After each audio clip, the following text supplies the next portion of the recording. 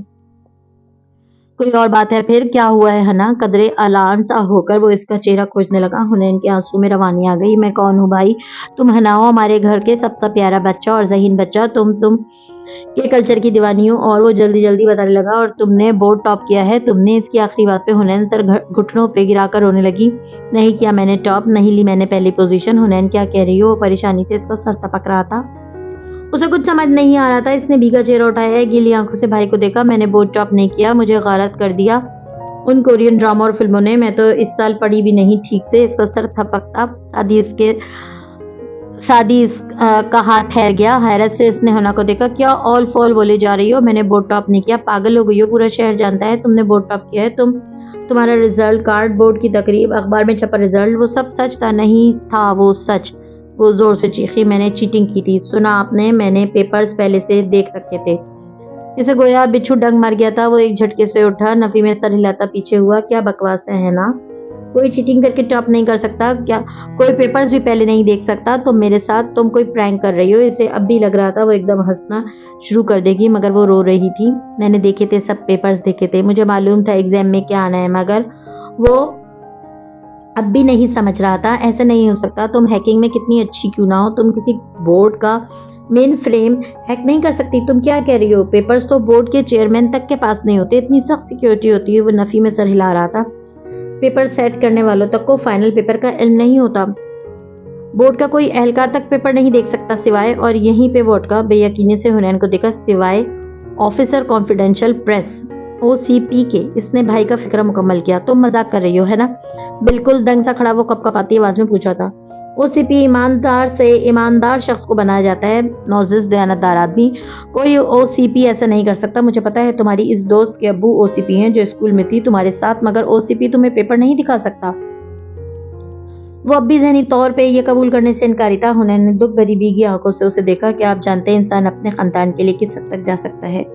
اور آنسو پھر سے ٹپ ٹپ گرنے لگے۔ سعدی بے دم سا بیٹھ کے پرلے کنارے پہ بیٹھا تھا، حنین سے کافی دور۔ اس کی شل سی نظریں اس پہ جمی تھیں جو اپنے گھٹنوں کو دیکھتی بتا رہی تھی حمیرہ کے ابو OCP ہیں، انہی کی وجہ سے حمیرہ ہمارا بورڈ سے امتحان نہیں دے سکتی جیسا کہ اصول ہے۔ حمیرہ میرے پاس آئی امتحانوں سے 15 دن پہلے۔ یہ وہ دن تھے جب میں شدید دباؤ میں تھی، آپ باہر تھے اور میں سارا دن رات کے ڈرامے دیکھتی، اور پھر یہ ڈپریشن ہوتا کہ پڑھ نہیں رہی، مگر کتابوں میں دل نہیں لگتا تھا۔ FSC کی فرسٹ ایئر میں قسم سے میں نے واقعی محنت کی تھی، اور بورڈ میں دوسرے ہائیسٹ مارکس تھے میرے۔ اب مجھے پوزیشن لینی تھی، انا تھی، امی کو خوش کرنا تھا۔ وہ کہتی اگر تم فیل ہوئی تو تمہارا کمپیوٹر بند کروا دوں گی۔ یہ مائیں غصے میں ہمیں ہماری پیاری چیز سے دور کرنے کی دھمکی کیوں دیتی ہیں ہمیشہ؟